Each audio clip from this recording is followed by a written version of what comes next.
10마리가 막 놀고 장난치고 막 이렇게 하는데 탁 제가 나타나면은 새끼들은 후다닥 하고 어디로 싹 사라지는데 그 외매 엄마 그 고양이는 도망을 안 가요. 이렇게 그 보면서 이렇게 눈치 보고 있어요. 근데 굉장히 귀여운데 근데 이제 그 고양이를 보면서 이렇게 사람을 보고 있잖아요. 이렇게 쳐다보고 있잖아요. 이렇게 쳐다보고 저 고양이는 나를 보면서 무슨 생각을 할까? 그런 생각 안 해보셨어요? 무슨 생각을 할까? 멀리 쳐다보고 있는데 무슨 생각을 할까? 무슨 생각을 할 것 같아요, 여러분? 그거 알고 싶더라고요. 무슨 생각을 할까? 근데 그 고양이는 제가 볼 때는 이 먹을 것만 주면은 잘 따르죠, 그죠? 혹시 먹을 거 주지 않나? 나를 해치지 않나? 이런 생각을 할 것 같아요. 단순하게.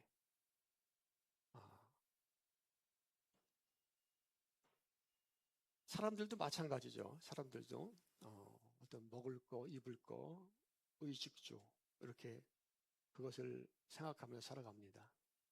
그런데 사람들이 하나님을 모르고 그 의식주만을 위해서 살아간다면은 이렇게 우리가 보면은 동물과 고양이와 그 지능 지수 차이지 별 차이가 없지 않을까. 그죠? 고양이 뭐 죽으면 끝나는 거고 뭐 먹다가 생존을 위해서 육신적 욕구를 위해서 살다가 그러니까 사람도 하나님을 모르고 예수님을 모르고 살아가면은 그냥 동물이나 고양이나 뭐 크게 다르지 않겠어요? 그죠? 어떻게 생각하세요? 뭐 지능지수 높고 뭐 이렇게 한다고 사람이 특별한 존재가 아닙니다. 제가 왜 이런 말씀을 드리냐면은 사람은 영적인 존재고 우리 자녀들이요. 여러분 예수님을 알도록 교육을 시켜야 됩니다. 그러니까 우리 자녀들이 예수님을 알지 못하고 영적인 세계를 깨닫지 못하면은 사실 뭐 그냥 동물과 같은 인생을 사는 거예요. 어떻게 먹을까? 무엇을 하고 잘 살까? 좋은 거 있으면 좋아하고 기뻐하고 그러다가 사람은 영적인 존재이기 때문에 결국 멸망받고 지옥으로 가는 거예요. 근데 우리 자녀들을 방치하면 안 되는데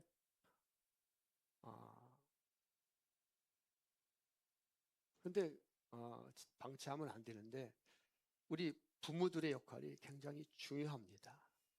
오늘 제목이 뭡니까?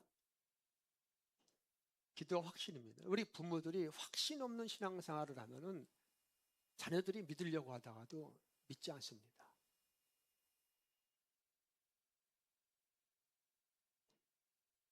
진짜 우리 안에 예수 그리스도가 아니면 내가 살 수 없나는 그런 모습으로 그런 신앙생활로 우리가 이렇게 신앙생활을 하지 않으면 자녀들은 믿다가도 엇나가는 거예요.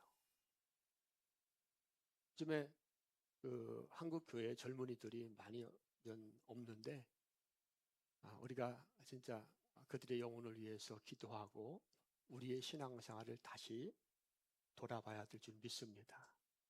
근본으로 돌아가야 되고요. 기본으로 돌아가야 됩니다. 할렐루야. 이렇게 동물들은 먹을 것만을 주면은 그들은 행복하게 잘 살지만 사람은 의식주만을 가지고 삶을 살아갈 수가 없습니다. 사람들은 영적인 존재이기 때문에 하나님을 닮아서 안 보이는 것에 대한 또 꿈과 비전, 소망, 소원을 가지고 그것이 이루고자 열망하며 살아가게 되는 것이 바로 인간입니다.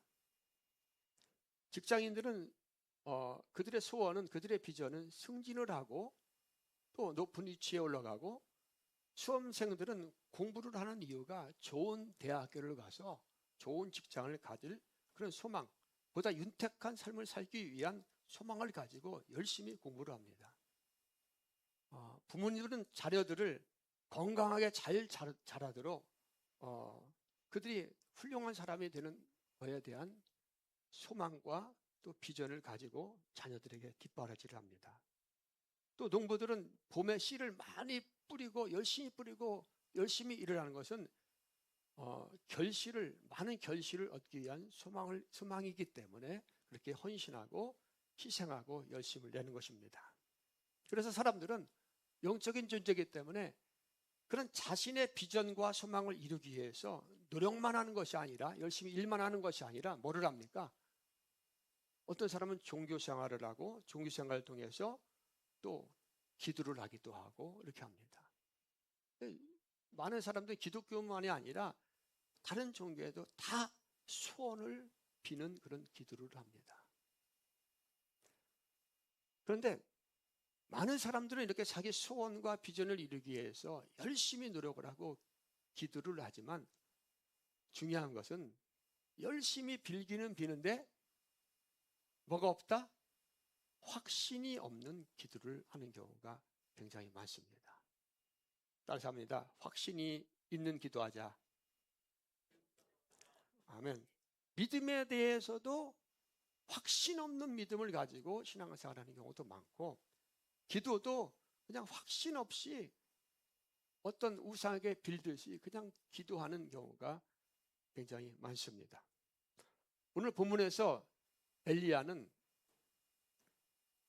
갈멜산에서 제단 위에 불이 떨어지는 그런 놀라운 역사를 일으키고, 그 놀라운 광경을 본 백성들은 바알이 하나님이라고 섬겼던 자신의 죄를 회개하고 뉘우치면서 그 제단 앞에 엎드려서 여호와가 과연 하나님이라고 계속해서 조아리며 하나님을 경배합니다.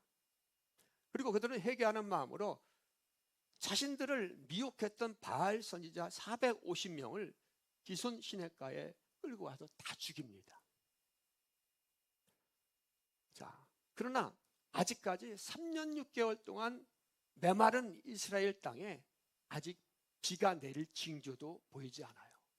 이스라엘에 비가 내려야지 그들은 사는데 3년 6개월 동안 비가 내리지 않았는데 지금까지 하늘에서 불이 내려왔지만 하나님은 이스라엘 땅에 비가 내리는 그런 어떤 징조조차 보이지 않고 있습니다. 그런데 이상한 것은 오늘 본문에서 엘리야는 뭐라고 말합니까? 따라서 합니다. 큰 빗소리가 들립니다. 아멘. 따라서 합니다. 큰 빗소리가 들리나이다. 아멘. 자, 41절에 엘리야가 아합에게 이르되 올라가서 먹고 마시소서, 큰 빗소리가 있나이다. 지금 상황 가운데 비가 내리고 있어요? 내리지 않고 있어요? 하늘은 구름 한 점 없고 태양빛은 내려지고 땅은 갈라지는 상황입니다. 그런데 엘리야가 뜬금없이 올라가서 먹고 마셔서 큰 빗소리가 있나이다 이렇게 말하고 있어요. 많은 사람들은 비가 보이지 않고 빗소리가 전혀 들리지 않지만 엘리야의 귀에는 아주 강하고 큰 빗소리가 들리고 있는 거예요. 엘리야는 자기에게 들리는 이 빗소리를 의심하지 않고 아합 왕에게 말합니다. 올라가서 먹고 마셔서 큰 빗소리가 있나이다. 자, 엘리야의 말에는 확신이 차 있습니다. 자, 엘리야가 비 징조도 보이지 않고 하늘에 구름 한 점 없는 이 상황에서 어떻게 빗소리가 있다고, 비가 내린다고, 빗소리가 들린다고 아합에게 말할 수 있었을까요? 엘리야가 뻥치면은 아합이 누굽니까? 왕입니다. 잔인한 왕이에요. 그 자리에서 죽을 수도 있습니다. 그런데 엘리야는 큰 빗소리가 나니까 올라가서 먹고 마셔서 이렇게 말하고 있는 거예요. 어떻게 엘리야가 그렇게 말할 수 있었을까? 자, 오늘 말씀 이전에 18장 1절에서 하나님은 엘리야에게 말씀하셨어요. 비를 지면에 내리겠다고. 자, 우리 18장 1절 말씀 읽어봅니다. 시작.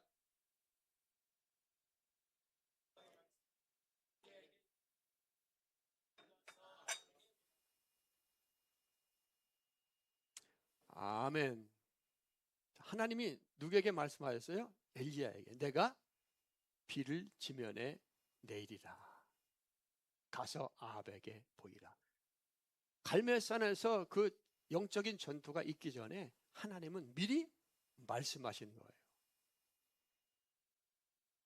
야, 눈에 보이는 거 없고 잡히는 거 없고 땅은 갈라지고 하늘은 비 한 반을 내릴 구름 한 조각 없는데 엘리야는 하나님의 말씀을 굳게 믿고 의심하지 않고 선포합니다.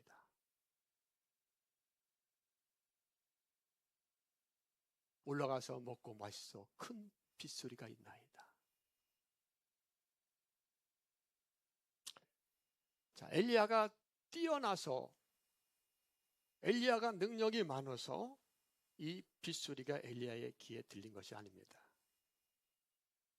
엘리야의 귀에 이 빗소리가 듣게 하시고 이 귀를 열어주신 분은 누굽니까? 하나님이 엘리야에게 믿음의 귀를 주셔서 그 말씀대로 되는 그 믿음의 빗소리가 들리도록 하나님께서 역사해 주신 것입니다. 자, 근데 이상하게 비가 온다고 선포해놓고 엘리야는 어떻게 합니까? 한적한 곳에 가서 기도합니다.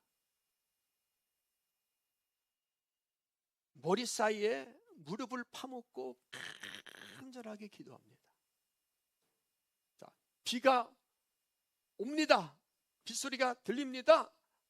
라고 엘리야는 아합 왕에게 말을 했고 비가 오는 건 기정사실인 것을 알고 엘리야는 무릎을 파묻고 무릎 사이에 얼굴을 파묻고 간절하게 부르짖는 거예요. 자, 엘리야는 비에 대하여 기도할 필요가 있어요, 없어요? 없습니다. 하나님께서 이미 응답하셨고 빗소리가 들리고 그런 상황입니다. 아합은 이스라엘 궁으로 달려가서 먹고 마시라고 하는 그런 상황인데 엘리야는 하늘에서 불도 내리게 했고 또 비도 내리고 많은 이스라엘 사람들이 하나님이 주이신 것과 여호와가 하나님인 것을 깨닫게 하는 성공적인 선지자 사역을 감당하고 있습니다. 그런데 모든 것이 끝난 상황에서 엘리야는 왜 무릎 사이에 얼굴을 파묻고 간절하게 기도할 필요가 있었을까요?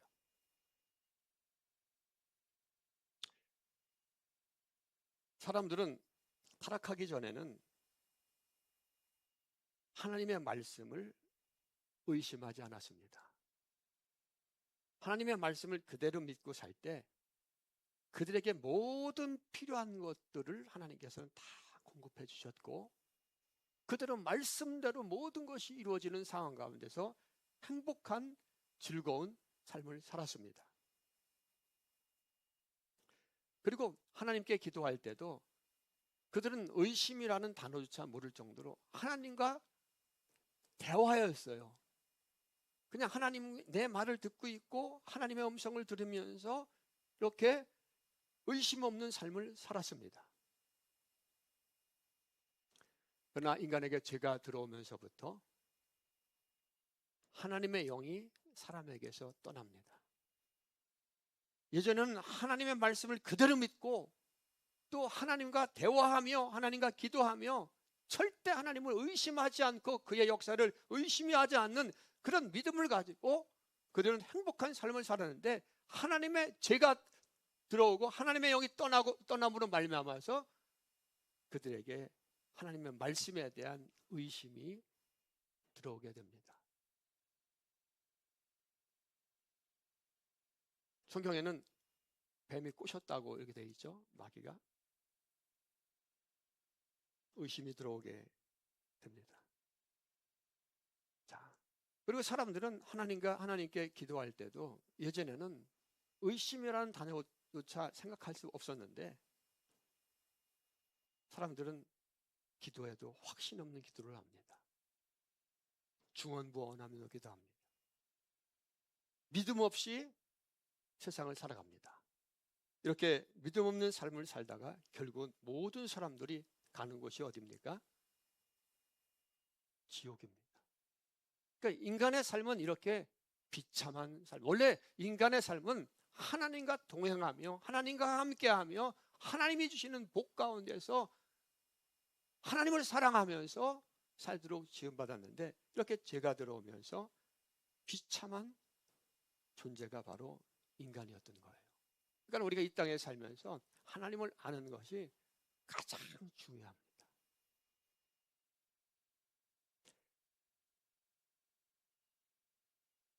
엘리야가 갈멜산에서 간절하게 기도한 그 내용은 주님 비를 내려달라고, 비를 내려 그 기적을 베풀어 달라고 그 비에 대해서 기도한 것이 아닙니다. 이미 비에 대한 그 응답은 받았고요. 엘리야의 귀에는 빗소리가 들립니다. 그럼 우리가 보통 생각할 때 뭐 엘리야가 비가 올 때까지 무릎 사이에 얼굴을 파묻고 간절히 기도했다고 생각할 수 있는데 이미 엘리야는 그 응답을 받았어요. 알고 있었습니다. 근데 그렇다면 엘리야는 그 비 내려달라는 그 기도, 기적을 베풀어 달라는 그 기도를 한 것이 아니라 예수님의 기도를 한 거예요. 저 백성들이 제사함 받고 그 이스라엘 궁에 있는 관료들까지도 다 하나님께로 돌아올 수 있게 해달라고 엘리야는 그렇게 간절히 기도한 것입니다. 엘리야의 기도는 계속해서 일관성이 있잖아요. 여호와가 하나님인 것을 저들이 알게 하여 주시옵소서. 하나님 비 내려주세요. 비 내려주세요. 그 기도를 한 거야? 아닙니다. 하나님 이스라엘 백성들이 관원까지도 다 하나님께로 돌아오게 하여 주시옵소서. 그들이 구원받게 하여 주시옵소서. 이렇게 기도하는 거예요. 그래서 엘리야는 비가 올 때에 그 마차를 앞서서 왕이 탄 아합의 왕이 타고 가는 그 마차를 앞서 뛰어서 먼저 이스라엘 궁으로 달려가지 않습니까? 그 소식을 전하기 위해서 엘리야는 그렇게 기도한 것입니다.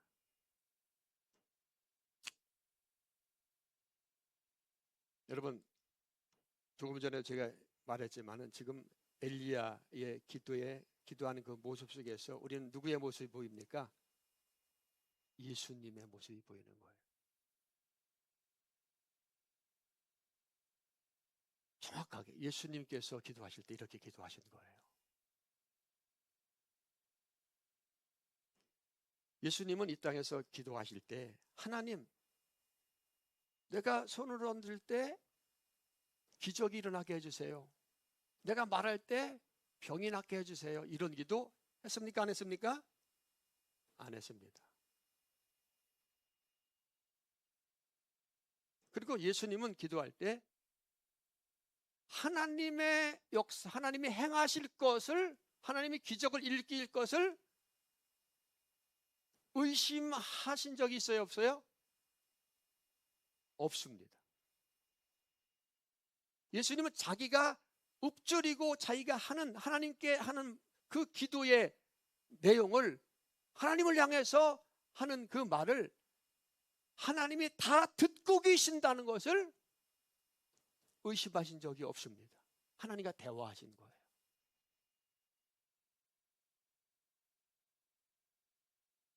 이래서 세상의 모든 사람들은 자기가 기도하면서 확신을 갖고 있는 것 같지만 사실은 다 의심합니다.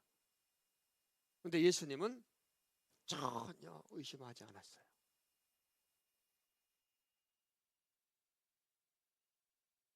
예수님이 누구십니까? 예수님은 하나님이시잖아요. 하나님과 동등하신, 하나님 신성과 능력을 동등하게 가지신 하나님이시고 하나님 본체이십니다. 예수님은 하나님의 뜻을 정확히 알고 계셨고, 하나님이 어떤 일을 행하실 것에 대하여 예수님은 분명히 알고 계셨고, 그렇지만 육신을 입고 이 땅에 오셨기 때문에 하나님과 기도라는 것을 통해서 늘 대화하셨습니다. 그리고 하나님께서 행하실 것에 대해서 절대 의심하지 않았습니다.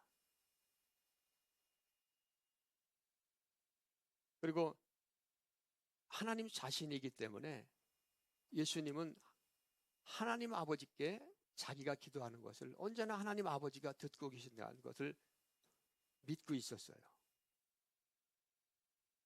마치 엘리야가 눈에 보이지 않는 그 비 내리는 그 빗소리, 강한 빗소리를 듣고 있는 것처럼 예수님은 그렇게 하나님께서 응답하심에 대하여 확실히 알고 기도하셨습니다.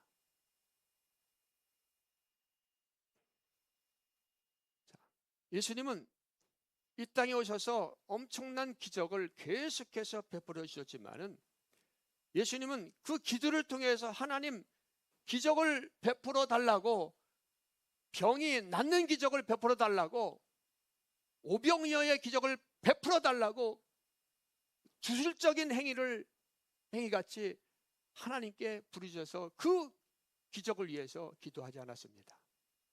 예수님은 하나님 자신이고 하나님을 다 알고 하나님과 교통하시는 분이기 때문에 예수님은 언제나 그 기적을 선포하셨어요. 따라서 말씀드립니다. 예수님은 하나님의 응답을 말씀으로 선포하셨다.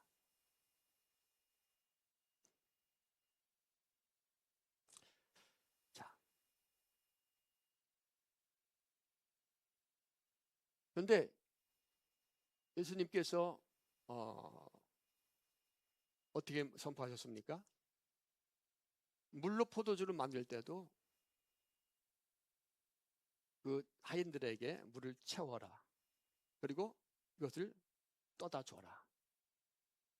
이렇게 사람들이 볼 때에는 굉장히 당황스러운 말씀을 계속하십니다.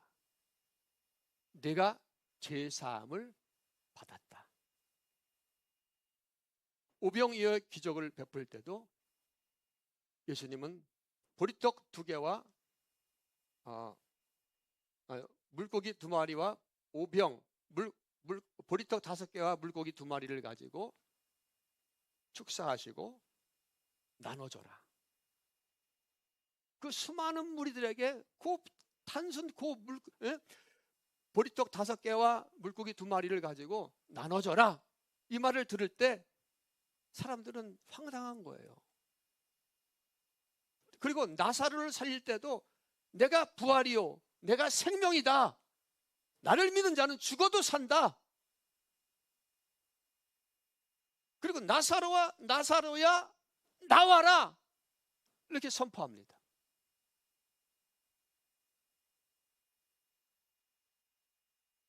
근데 이 말을 들은 사람들은, 이 광경을 보는 사람들은, 물론 놀라고 예수님을 믿는 사람들도 있었지만은 되게 많은 사람들은, 특별히 종교 지도자들은 예수님에 대해서 귀신의 힘을 빌어서 저가 능력을 행한다고 오해합니다. 그리고 예수님을 욕합니다. 그리고 예수님을 저주합니다.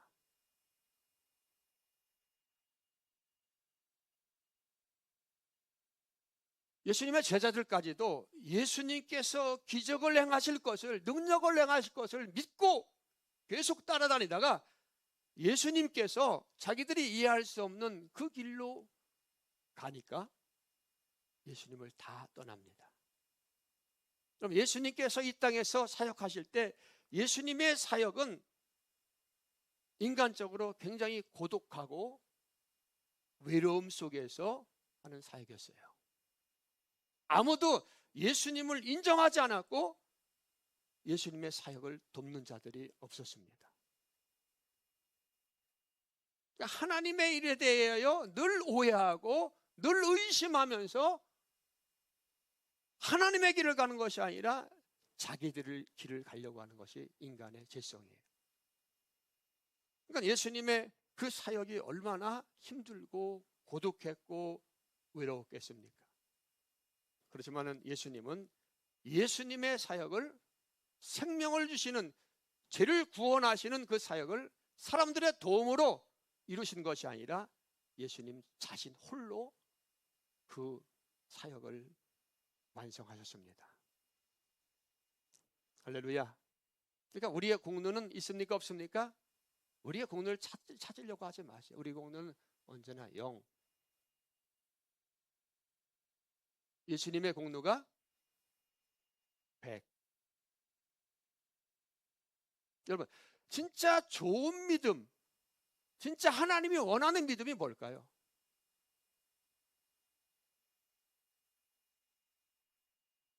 내가 거룩한 삶을 사는 걸까요?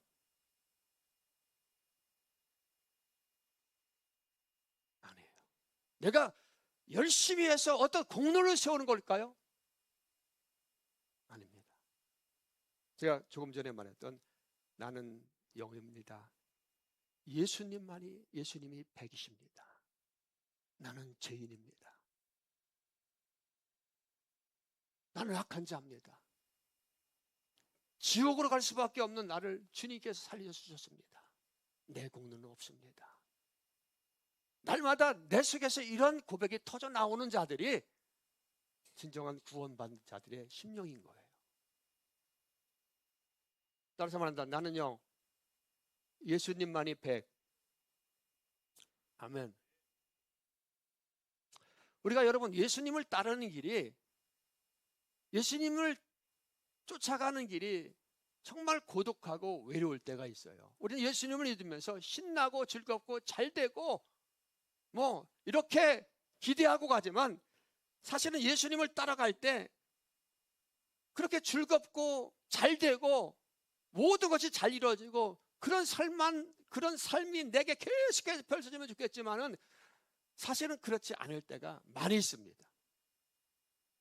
사람들이 나를 알아주고 나를 칭찬해주고 나를 높여주고 하면 좋겠는데 사실은 그렇지 않을 때가 더 많습니다.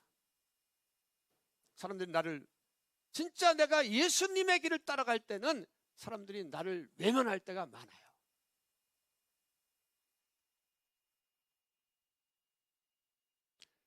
그렇다고 여러분 염려할 필요가 없습니다. 왜냐하면 예수님을 믿고 생명의 길로 가는 것은 다 가는 것이 아니에요. 마태복음 7장 13절로 14절 보니까 좁은 문으로 들어가라. 멸망으로 인도하는 문은 크고 그 길이 넓어 그리로 들어가는 자가 많고 생명으로 인도하는 문은 좁고 길이 협착하여 찾는 자가 적음이니라. 아멘. 여러분, 내가 예수 그리스도 앞에 무릎을 꿇고 그분을 진짜 나의 왕으로, 나의 하나님으로, 나의 구세주로, 나는 영 주님만이 100입니다라고 고백할 수 있는 것이 쉬운 게 아니에요. 그래도 하다가 예수님을 놓칩니다.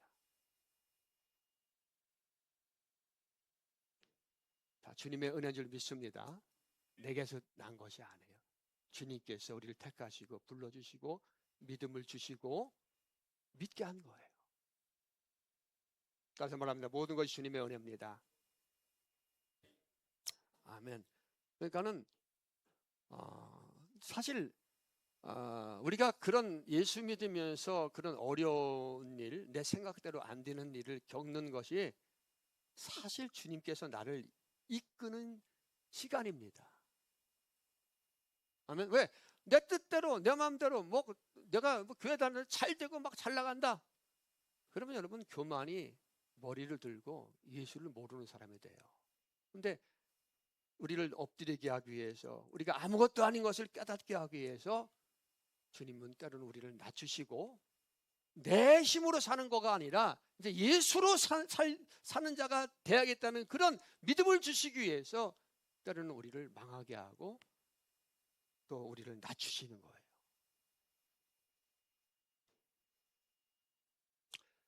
자, 예수님은 이 땅에 계실 때 자신의 기도를 하나님이 듣고 계심에 대해서 의심하셨습니까? 의심하지 않았습니까? 의심하지 않았습니다.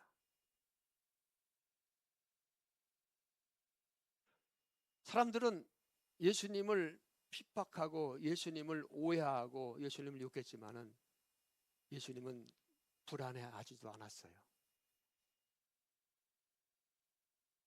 그리고 예수님은 하나님이 자신의 기도를 들으신다는 모든 내용을 절대 의심하지 않고 그 응답에 대하여 명령합니다. 나사로야 나와라 하니까 나사로가 죽은 가운데 나왔고, 네 제사함을 받았느니라 명령할 때 제사함을 받았고, 귀신아 떠나가라 할 때 귀신이 떠나갔고. 저는 제가 여러 번 말한 기억이 나는데, 제가 이제 어린이집에서 이렇게 개척을 하고 이렇게 하면서 주님께서 저에게 이런 믿음을 주셨어요.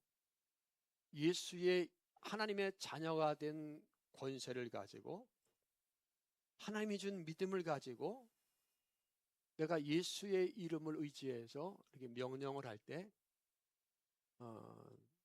반드시 모든 만물은 복종해야 될 의무가 있다. 왜? 내가 하는 것이 아니라 예수의 이름으로 명령하기 때문에. 그래서 여러분 많이 들었지 않냐? 옛날에 제가 기도할 때 막 땅아 와라 땅아 와라 막 이렇게 기도하고, 뭐 대로야 열려라 막 이렇게 기도하고 그랬다는 간증을 많이 들었고, 여러분들도 직접 들었을 거예요. 근데 이런 얘기를 하면은 사람들은 웃거든요. 사람들은 웃어요. 웃고 뭐 그런 게 뭐 이렇게 합니다. 근데 요즘에는 제가 그런 기도를 안 하죠. 그죠? 잘 이런 거 하는 걸 못 봤을 거예요. 지금은 예수님만 이렇게 얘기하고 예수님을 알아야 된다 얘기하고 그랬어요. 근데 그때 제가 그렇게 외치고 제가 그렇게 큰 소리로 막 예수의 이름으로 명령하고 할 때,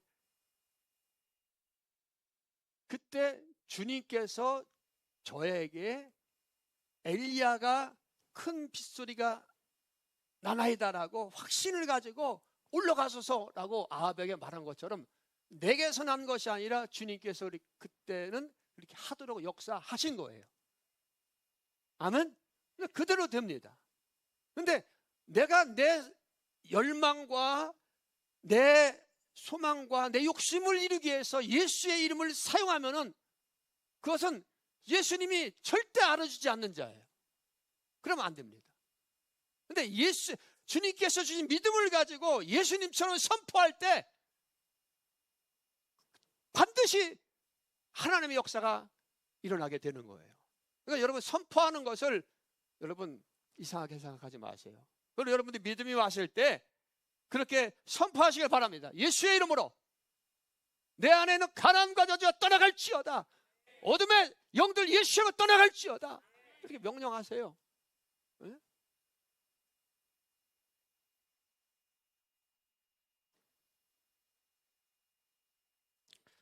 자, 예수님께서 기도할 때는 하나님 내 기도를 들어주세요. 내게 기적을 베풀 능력을 주세요. 네? 이렇게 기도하지를 않았고, 예수님께서는 이렇게 오늘 나사로가 살릴 때도 예수님은 나사로가 살리는 기적을 베풀어 달라고 하나님에게 매달리지 않았고, 예수님께서 둘러선 무리들이 믿는 자가 되게 해달라고 기도하셨습니다. 자, 엘리야는 비가 내려달라고 무릎을 땅에 대고 무릎 서에 놓고 기도한 것이 아니라 이스라엘 백성이 하나님께로 돌아오게 해달라고 기도한 거예요. 더 진보적으로 더 나아가서 엘리야의 그 기도를 해석하면은 메시아를 이 땅에 보내달라고 기도한 거예요.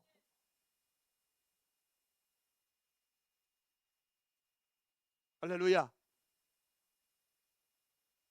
자, 요한복음 14장 42절에 우리 말씀 한번 읽어봅니다. 시작. 항상 내 말을 들으시는 줄을 내가 알았나이다. 그러나 이 말씀하옵는 것은 둘러선 무리를 위함이니 곧 아버지께서 나를 보내신 것을 그들이 믿게 하려 함이나이다. 자, 항상 내 말을 하나님이 들으십니다. 의심이 전혀 없습니다. 그러니까 하나님의 말씀, 그 응답을 받은 것을 그대로 선포할 때 그대로 나타나는 거예요. 그리고 내가 기도하는 것은 기적을 위해서 기도하는 것이 아니라 이 둘러선 무리들이, 그들의 믿음을, 그들이 예수가 내가 하나님의 아들이고 메시아인 것을 믿게 하려 합니다.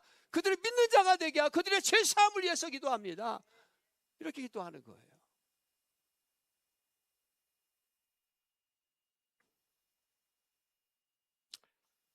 여러분, 우리의 기도도 확신이 있어야 되는 줄 믿습니다.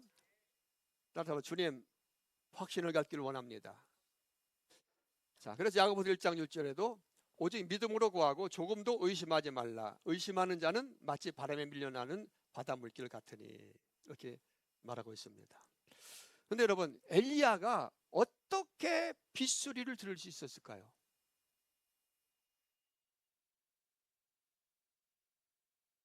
아까 말씀을 읽은 것처럼 하나님께서 엘리야에게 하신 말씀을 그대로 믿은 거예요. 아멘.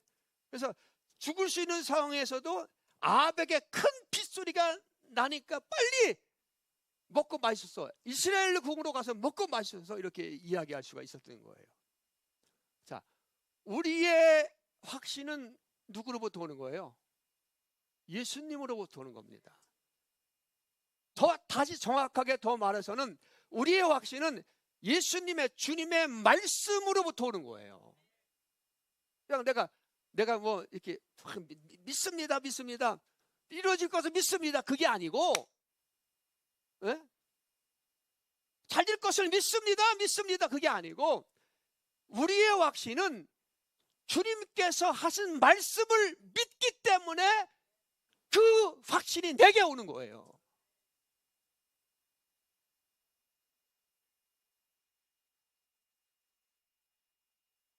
할렐루야.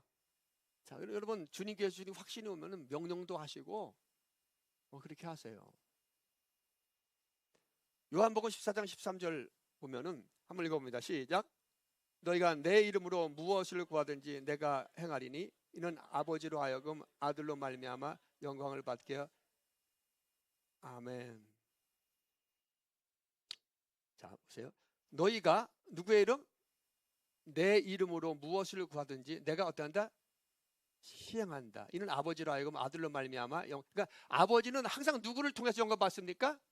아들이 없으면 영광 받지 않아요. 여러분들이 아무리 뭐 1,000만 원, 100만 원, 10억을 하나님께 바친다고 할지라도 아들이 없으면은 하나님은 기뻐하지 않습니다. 내 목숨을 바쳐서 충성한다고 할지라도 아들이 없으면 하나님과 관계가 없습니다. 하나님의 영광은 오직 누구를 통해서? 예수님을 통해서 영광을. 그래서 너희가 내 이름으로 구하라는 것입니다. 내 이름으로 무엇을 구하든지 하나님은 시행하신다는 거예요. 예수님이 시행하신다는 것입니다.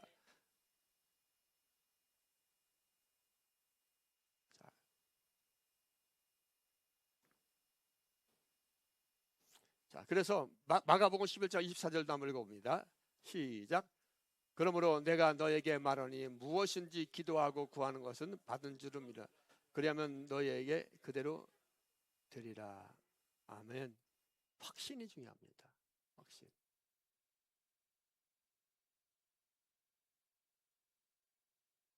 그냥 뭐 기도하면 되겠지, 뭐 그게 아니에요. 우리 신앙생활 확신이 중요합니다.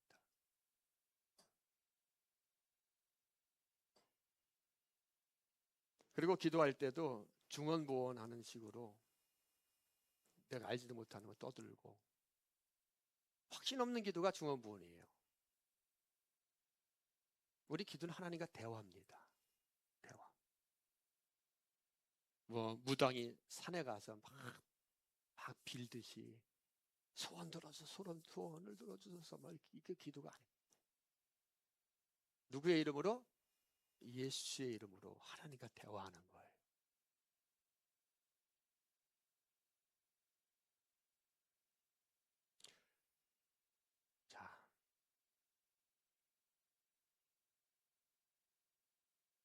자, 예수의 이름 안에는 뭐가 들어있어요? 네? 하나님의 뜻이 들어있어요.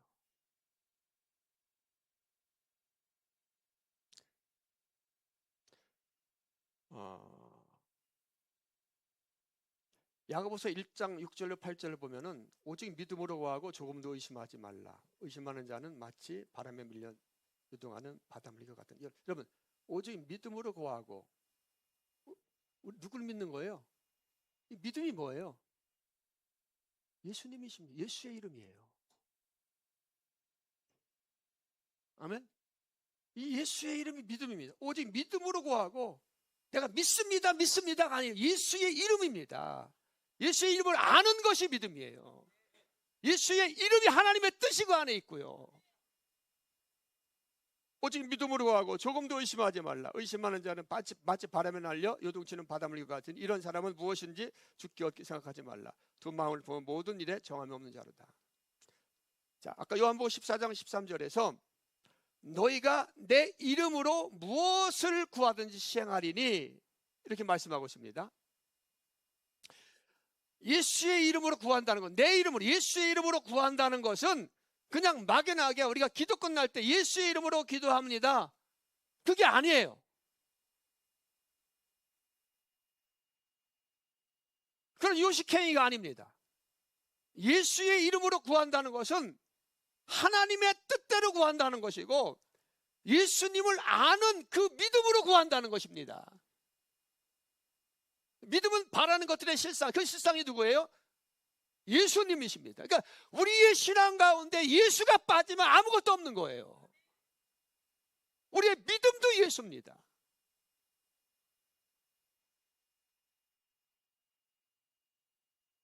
예수 그리스도 이름 안에 뭐가 있다고요? 하나님의 뜻이 그 안에 있고 오직 하나님 예수 그리스도 이름으로만 영광 받으시는 거예요. 자, 성경에 이런 말씀이 있죠. 내가 주의 이름으로 귀신을 쫓아내고 내가 주의 이름으로 권능을 행하고 내가 주의 이름으로 큰일을 행하지 않았습니까? 그러니까 예수님께서 내가 너희를 도무지 알지 못한다.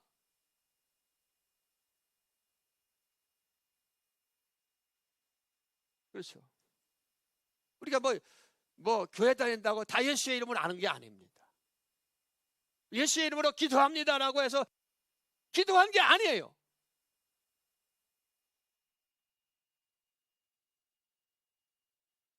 예수님을 아는 믿음, 예수님을 아는 것. 여러분, 하나님은 예수 그리스도 안에 모든 것을 숨겨 놓으셨습니다. 예수 그리스도 안에 하나님의 뜻이 있습니다.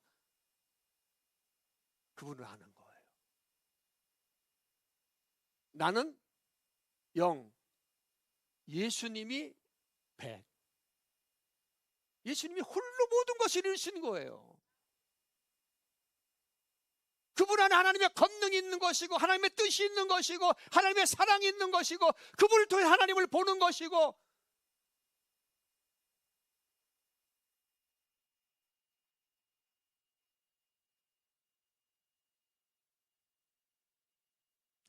예수님을 모르면은 교회를 아무리 오래 다녀도 주님이 기뻐하시는 기도가 무엇인지 알지 못합니다. 그러니까 예수님을 안다는 것이 예수님이 나를 위해 십자가에 못 박혀 들어가 있잖아. 나는 예수 믿고 구원받아. 이게 아닙니다. 물론 예수 믿고 십자가 나를 위해 죄 사함 받고 구원받았지. 근데 더 깊은 것들이 있어요.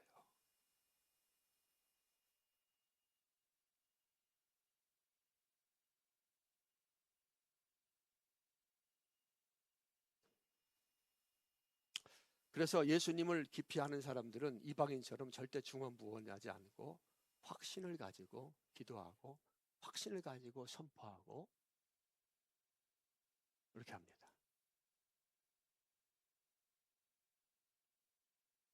할렐루야. 자, 예수의 이름을 아면은 우리 신앙생활 하는데도 뭐 의심하지 않고 또 내가 뭐 확신 없이 왔다 갔다 하고 내가 뭐 안 좋은 일이 있으면 그게 왔다가 안 나갔다 하나님 어디 있어 이런 말 하지 않는 거예요. 내가 죽어도 주를 위해서 죽는 겁니다. 살아도 주를 위해서 살고 내가 망해도 주님께서 나를 생명길로 인도하시고 계시는구나. 아멘. 그러니까 예수의 이름을 알아야 되는 거예요. 그 이름이 무엇인가?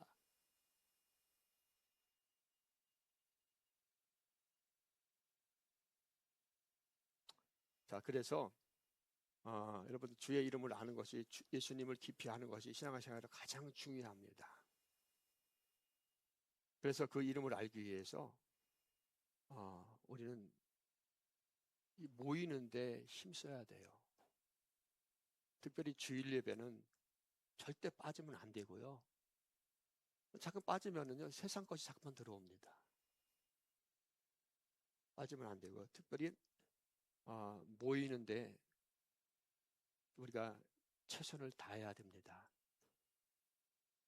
우리 지난주에 이번 주 지난주에 수요일하고 또 금요일 수요일하고 토요일 날 우리가 이제 교역자들이 원래 수요일 날 교역자들만 나오는 건 날이 아닌데 교역자들만 이렇게 모입니다. 근데 물론 생활이 힘들고 그렇겠지만 이해를 합니다. 근데 이제 모여서 우리가 율법 안석 책을 일과를 읽습니다. 근데 저 율법 안성을 설교도 많이 했고 부에 나가면서 또 읽어보기도 많이 읽어봤는데 그 읽는데 또 새로운 은혜가 굉장히 깊게 이렇게 다가왔어요. 그래서 정립이 되다. 예수 신학이 정립이 이렇게 또 조금 더 되고 정립이 또 깊게 되고 이런 것을 느낍니다. 그래서 우리 성도들이 나이도 있으시고 그래서 힘들겠지만은 사실 저도 집에서 책 읽는 것이 어려워요. 혼자 앉아 책 읽으려면 너무 몸이 비비틀리고 힘듭니다. 그래서 우리 수요일 날 나와서 우리 몇 명 앉아서 이 책을 한 챕터씩 읽어갈 때에 굉장히 재미를 느껴요. 재미를 느끼고 예수님을 이런 율법이 이런 것이고 예수님이 이런 분이구나. 그래서 우리가 예수님이 이런 분이라는 것을 알아야 되는구나라는 것들을 더 확신 있고 깊이 있게 이해를 하게 됩니다. 그러면서 참 우리 성도들 같이 참여했으면 좋겠다 하는 생각 들고요. 그리고 또 이번 토요일 날 우리가 우리 성도님들이 오셔갖고 교회 일도 하시고 오늘 일도 하시고 교육자를 나눠갖고서 이제 오늘 예수 나눔에 대해서 한번 미리 해보거든요. 근데 예수 나눔을 해보면서 굉장히 은혜를 받습니다.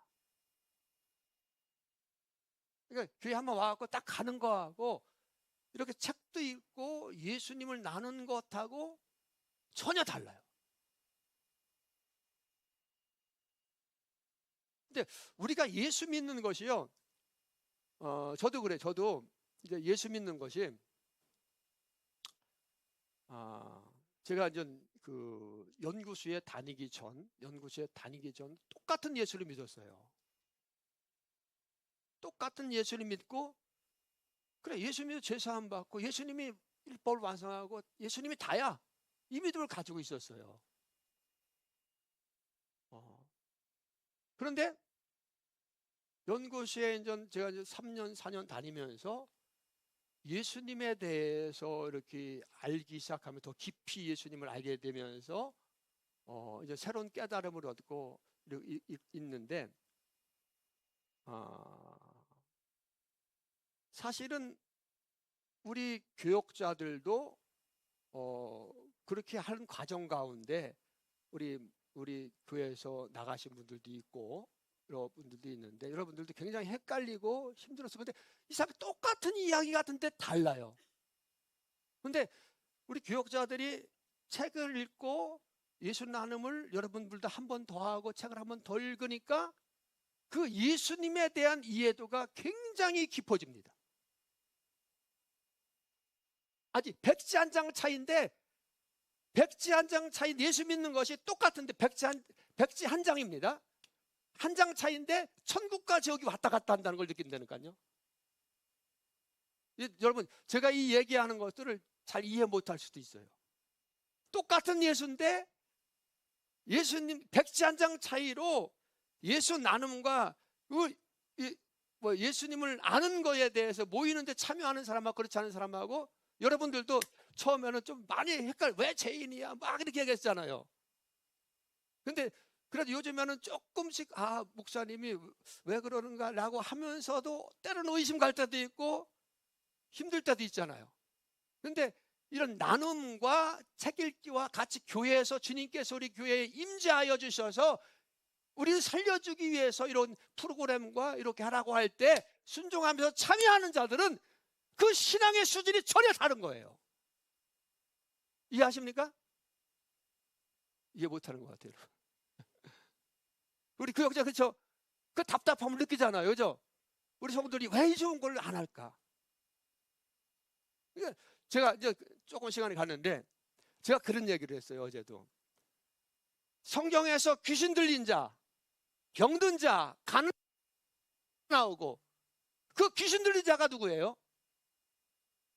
납니다. 바리새인들이 귀신 들린 자였었고 내가 귀신.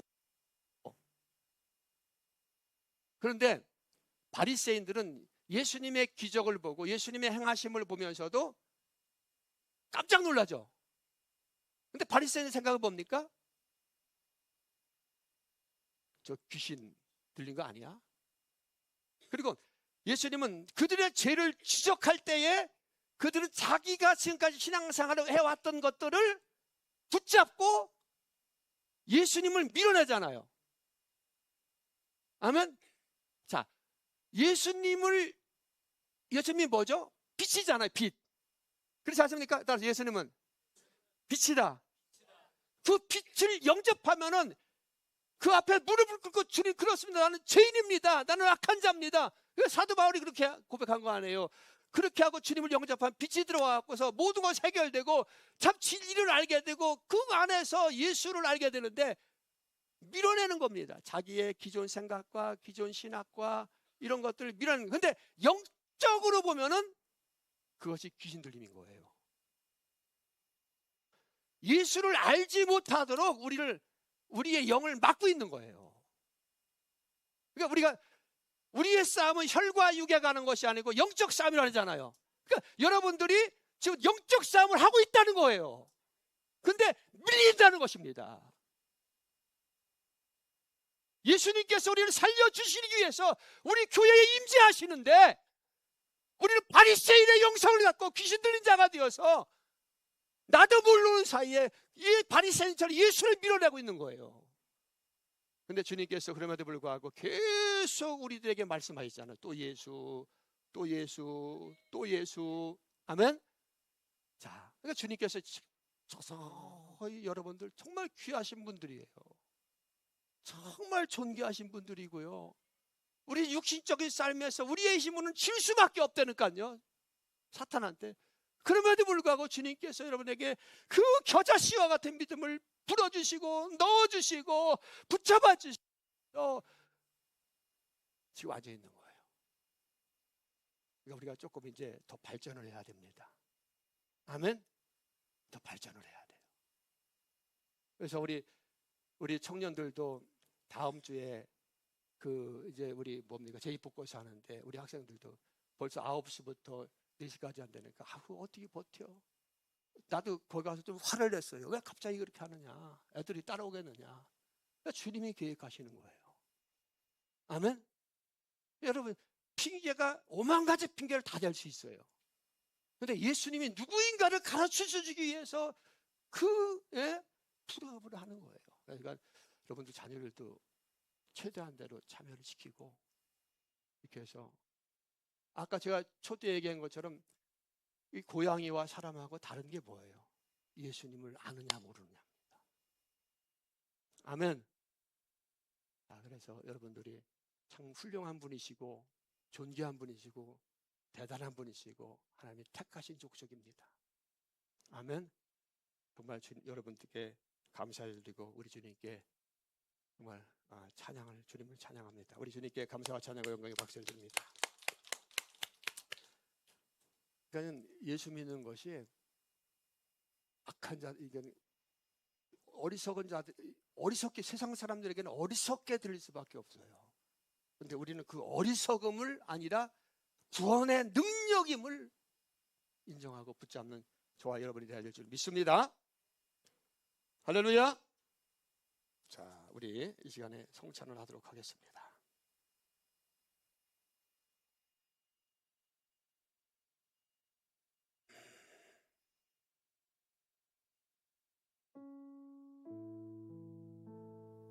여러분, 성찬하는 게 굉장히 중요합니다. 우리 이 성찬 뭐 이거 빵이고 이거 포도주인데 뭐 이거 먹는다고 영상에 에이 뭐 물론 그래요. 그런데 이것을 먹으면서 이것을 마시면서 먹으면서 우리는 누굴 생각합니까? 예수님을 생각하는 거예요.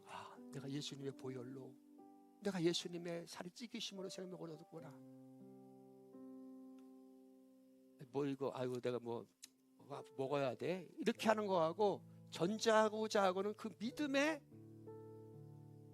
그 색깔이 달라요. 왜 주님께서 매주 우리가 모일 때 성찬을 하도록 역사했을까요? 주님께서 이것을 통해서 우리 생명을 살리고 우리에게 믿음을 불어주시는 겁니다. 먼저 주님의 살을 먹습니다.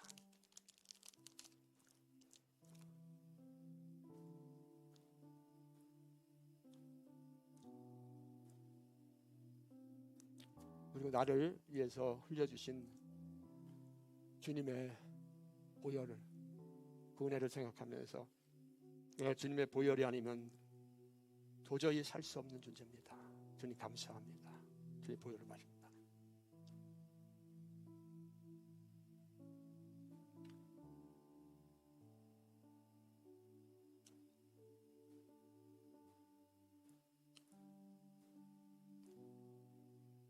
이 시간 선포합니다.